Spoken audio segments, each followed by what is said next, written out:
NUM's Regional Secretary in the Northwest, Geoffrey Moatshe, joins us now. Geoffrey, good afternoon, and thank you for your time with us here on the SABC at this hour. Hello?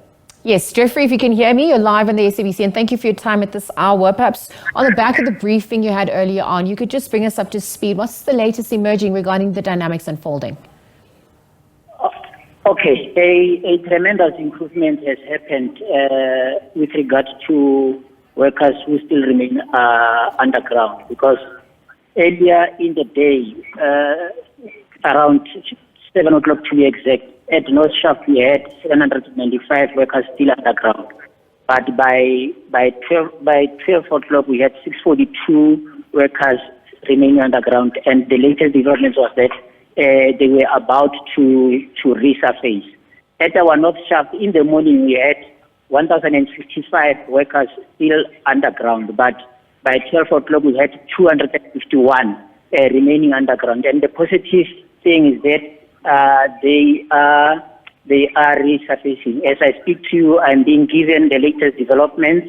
Is that at our South Shaft now, workers who remain underground is 243, and at the North Shaft is 391. All right, so Geoffrey, thank you for that. As the miners begin to resurface, what are the reports emerging about their state of health? What is the state of the workers, even the supplies as we speak, given what's unfolding with that sit-in? Obviously, you've got those workers who are on chronic medication, and therefore them having skipped their schedules, you'll understand they would be weak, and others due to dehydration, due to hunger, also they will be that weak. Now, as and when they resurface, some who are that vulnerable are taken to various hospitals, and some who can still stand, they are made to write some statements to explain exactly what happened underground, because earlier in the day we had indicated that the situation had taken another dimension, where those who resurface are telling us that people were held against their will underground. So we still have to establish facts as to who's responsible of holding workers underground, and how do we then approach that situation. All right, so perhaps as those investigations and questioning get underway, given that the miners are resurfacing, are you able to speak to the negotiation process, given the demands and issues that had been laid to the fore, and how it's being resolved or attended to?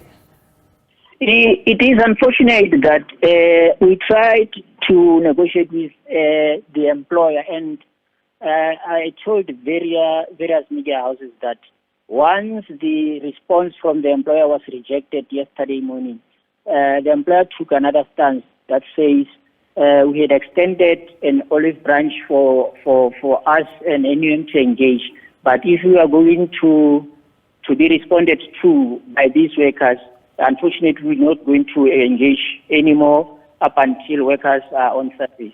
I think one thing that is giving us hope is that, look, we are on the eve of closing for Christmas break, and therefore it means workers are now urged to come out, to go and provide for their families, get their salaries, and have the Christmas break. I think it's one of the factors that is contributing to them coming out. And the fact that we had been given an ultimatum and a deadline of 3 o'clock for all workers to resurface, otherwise then facing possible dismissals. No, those are two factors that are, I think, influencing that workers come out. So we have also given ourselves a 3 o'clock deadline to see as to whether we can get all those workers under. But I must confess that it is somehow a bit difficult on the basis that the same workers have been mobilized against the NUM, and we need to persuade them to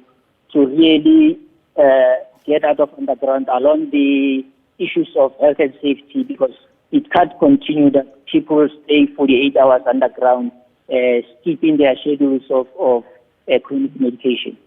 Okay, so Geoffrey, you've spoken about the ultimatum for the miners to resurface in order for negotiations to proceed. You've spoken about the concerns about the health and safety, and of course, just also the investigations, trying to get to the bottom of who's responsible, who takes responsibility. At this point, are you able to speak to the impact that this has had on operations at large in terms of income loss? And also, given that it is the third incident in the past few weeks, are you worried that there are more sit-ins and protests of such nature on the cards in the foreseeable future? And really, how are you going to mitigate against that as well? What are the plans from here on too? Look, we've been telling various media houses since Monday that it's a worrying trend that within the industry, you've got these sit-ins. It's honestly worrying, but as stakeholders in the industry, we need to dig deep and say what informs these sit-ins and who's behind the modus operandi, and how then do we keep this going forward. I cannot guarantee that we won't have them in future, but as stakeholders, we need to nip that in the bud and see to it that it does not happen again. Obviously, in some areas you would know that it's about union rivalry. Now, here at Royal Bafokeng, we don't think it's union rivalry, but we think it's people who are being opportunist. I can confirm that these are some of our own comrades who lost during elections in the branches, and who for some time would need power at all costs. But it's something that, because it is internal, as the NUM will have to deal with it in terms of our own disciplinary code as the NUM and take it further. All right, so Geoffrey, thank you for joining us at the SABC at this hour and for engaging. Of course, we're monitoring developments from here. And two, you said there is that 3 p.m. deadline, that ultimatum also given for the miners to resurface in order for negotiations to continue. Thank you for joining us at this hour, Geoffrey Moatshe.